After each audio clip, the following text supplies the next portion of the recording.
ദില്ലി മദ്യനയ കേസിൽ അരവിന്ദ് കെജ്രിവാളിന്റെ judicial custody നീട്ടി. ജൂലൈ 3 വരെയാണ് ദില്ലിയിലെ റോസ് അവന്യൂ കോടതി കസ്റ്റഡി നീട്ടിയത്. വിവരങ്ങളുമായി ജിൽബി തോംസൺ ചേരുകയാണ്. ജിൽബി, കസ്റ്റഡി കാലാവധി അവസാനിച്ചിരുന്നു അദ്ദേഹത്തിന്. അതിനെ തുടർന്നാണ് കോടതിയിൽ ഹാജരാക്കിയത്.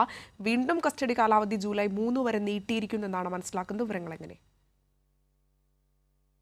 അതുപോലെ തന്നെ ദില്ലി മദ്യനയ അഴിമതി കേസിൽ മുഖ്യമന്ത്രി അരവിന്ദ് കെജ്രിവാളിന്റെ കസ്റ്റഡി കാലാവധി ഇന്ന് അവസാനിച്ചതിനെ തുടർന്നാണ് ഇത്തരത്തിൽ വീഡിയോ കോൺഫറൻസിംഗ് വഴി കോടതിയിൽ ഹാജരാക്കിയത്.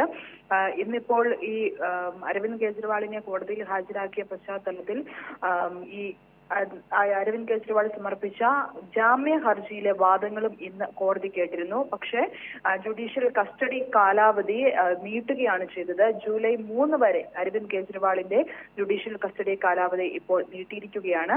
അതേസമയം നേരത്തെ തന്നെ ഇടക്കാല ജാമ്യമൊക്കെ ആരോഗ്യ പ്രശ്നങ്ങൾ ചൂണ്ടിക്കാട്ടി അരവിന്ദ് കെജ്രിവാൾ കോടതിയെ സമീപിച്ചിരിക്കുന്ന പശ്ചാത്തലത്തിൽ വൈദ്യപരമായ ആവശ്യങ്ങൾ ലഭ്യമാക്കണമെന്ന് തിഹാർ ജയിൽ അധികൃതർക്ക് കോടതി നിർദ്ദേശവും നൽകിയിട്ടുണ്ട്.